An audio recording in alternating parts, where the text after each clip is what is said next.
I'm Buffalo Grove Village President Eric Smith. I'm joined by our Buffalo Grove Police Chief Brian Buds. How you doing today, Brian? Good. How are you? Good, good. We're here to discuss public safety today. We've got some new initiatives I'd love for you to hit on if you can. Yes, a lot of exciting things happening. Since my arrival here about a year and a half ago, one of my primary objectives was to assess the organization and where we stand with current technology, available technology, and how we can maybe leverage some opportunities to keep a competitive advantage as an agency. As you know, technology is becoming more and more a part of this profession every day. So we identified some opportunities that could make a premier department even better. And several of those we're working on right now. We've already worked on some. For example, license plate reader cameras, which we can talk a little bit later about.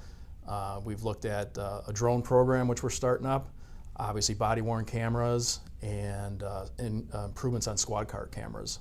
We made some purchases and brought those to the board earlier in the year, so we can talk a little bit later about those. Sure, sounds good.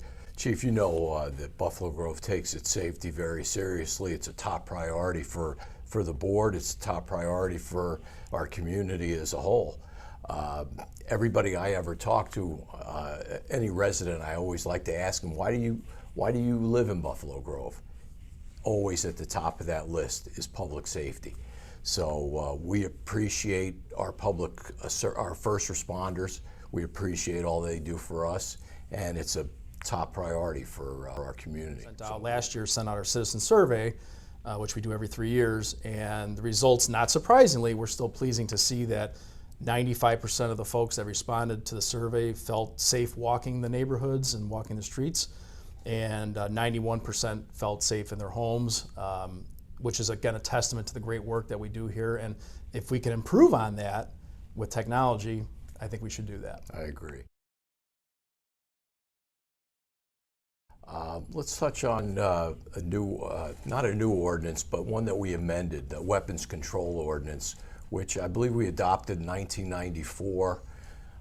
We expanded it in 2013, and last year we had an amendment to that. Can you touch on what that ordinance entails? Of course. So this was a high priority item for the manager's office and myself, and obviously the village board. We wanted to enhance and update what we already had on the books. And like any other ordinances, you want to tweak things and amend things as needed.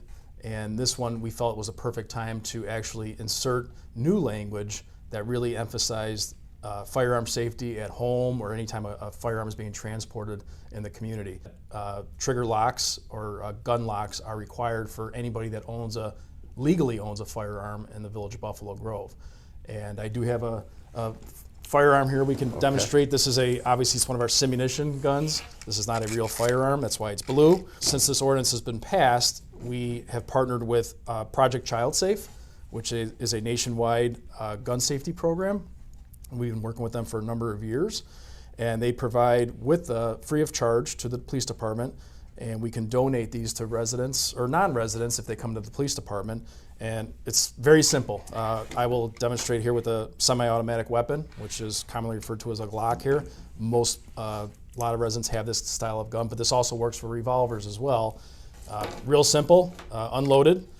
You put the cable into the chamber and feed it through the empty magazine holder and essentially pop it in the lock here.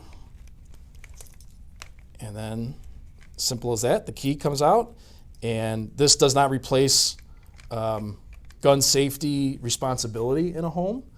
But again, this is required, so if one has this in a gun safe, which is highly, highly recommended for anybody that has a firearm in the village of Buffalo Grove, this also be placed in there. The whole idea is for a child or somebody that is not trained on how to operate a firearm to not accidentally get this.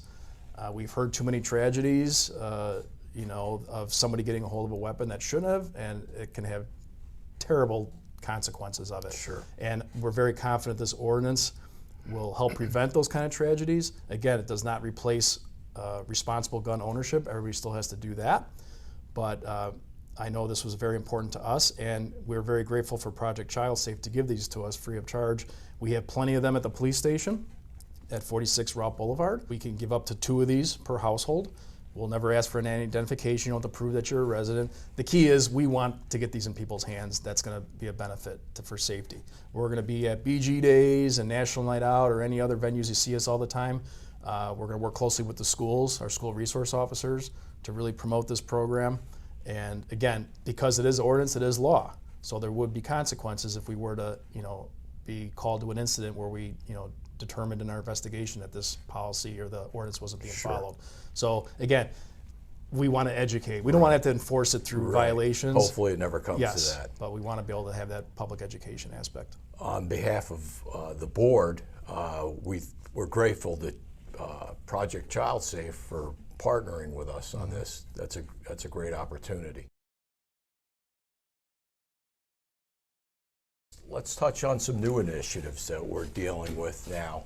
I know that we just had a new purchase of these automated license plate readers. Can you touch on that for me? Essentially, the technology is critically valuable to our investigations division with identifying stolen or wanted vehicles.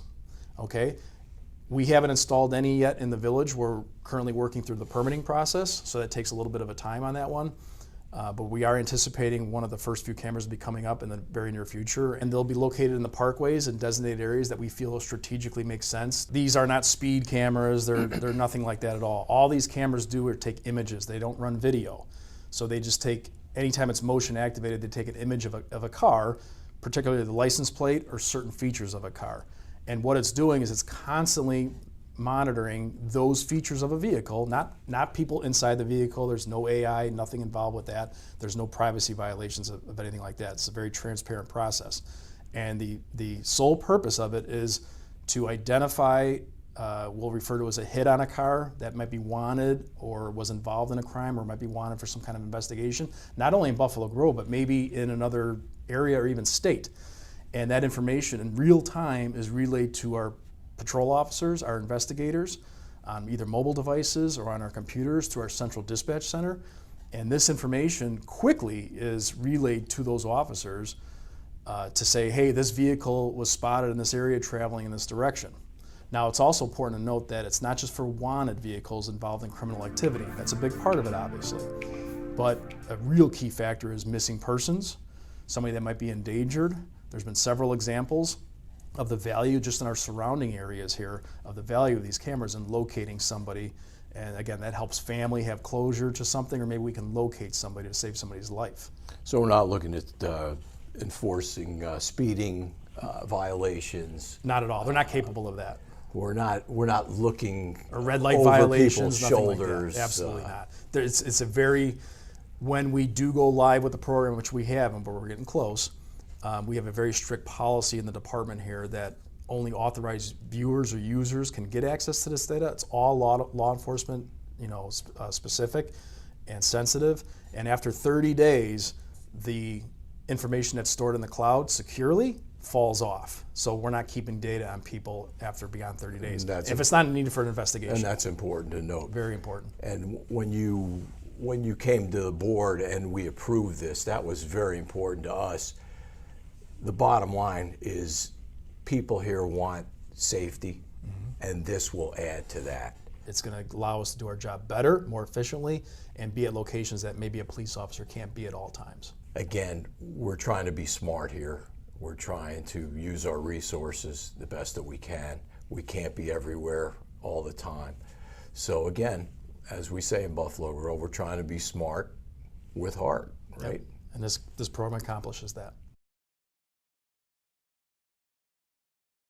Let's move on to one final topic, new initiative, drones, which is very popular these days. So give us information on what drones are doing in Buffalo Grove these days. Well, we have purchased one. We have a asset forfeiture fund, federal asset forfeiture fund, actually paid for a new drone and some of the accessories with it, which we're very grateful to get that. The state law changed a little over a year ago, about a year and a half ago, allowing more use, common sense use of drones in the state of Illinois. And a lot of it was sparked by the tragedy that happened in Highland Park, as we all know. And the legislators created updated the law where it allowed us to use it for, parades, for if we're looking for a missing person, something that very quickly we need to look for somebody that, it's a life or death kind of a thing.